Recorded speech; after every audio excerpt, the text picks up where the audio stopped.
ये आज अपने पास टाटा टियागो का ईसम आया हुआ है। इसमें कस्टमर का कंप्लेंट है गाड़ी स्टार्ट नहीं हो रही है।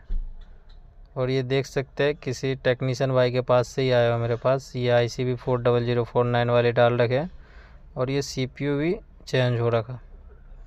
तो अभी मैं इसको चेक करता हूँ, देखता हूँ कहाँ प्रॉब्लम है, फिर प्रॉब्लम को सॉर्ट आउट करते हैं।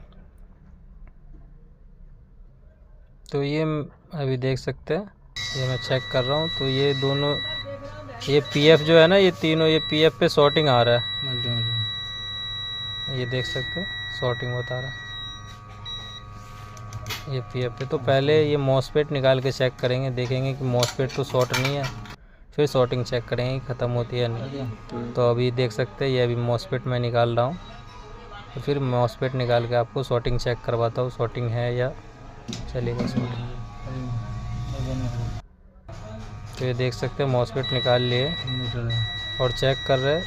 तो अभी भी शॉर्टिंग बोर्ड में है ही, अभी भी बोर्ड में शॉर्टिंग है ही। तो अभी 40049 वाली IC निकालेंगे, फिर देखेंगे प्रॉब्लम सॉल्व होती है नहीं। तो ये देख सकते हैं ये 40049 IC भी रिमूव कर लिया, अभी मैं निकाल लिया हूँ। और अब शॉर्टिंग चेक करते हैं, शॉर्टिंग है या नहीं। ये देखिए, तो ये देख सकते हैं ये शॉर्टिंग ख़त्म हो गई, इसमें ये शॉर्टिंग चली गई, शॉर्टिंग बिल्कुल भी नहीं है अभी।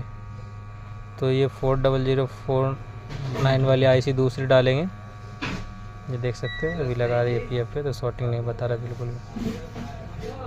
ये देखिए पहले यहाँ पे शॉर्टिंग कर रहा था और बीप की आवाज़ भी आ रही थी। तो अभी ये IC दूसरी डालेंगे और उसके बाद काम अपना हो जाएगा सक्सेसफुल। तो ये देख सकते हैं ये अभी मैं दूसरी IC डाल दिया हूँ और मॉसफेट भी गाड़ी का ही लगा दिया हूँ और अब काम अपना सक्सेसफुली हो गया। तो अगर आप किसी भाई को भी ऐसी प्रॉब्लम आए तो आप मेरे दिए गए नंबर पे मेरे से कांटेक्ट करें।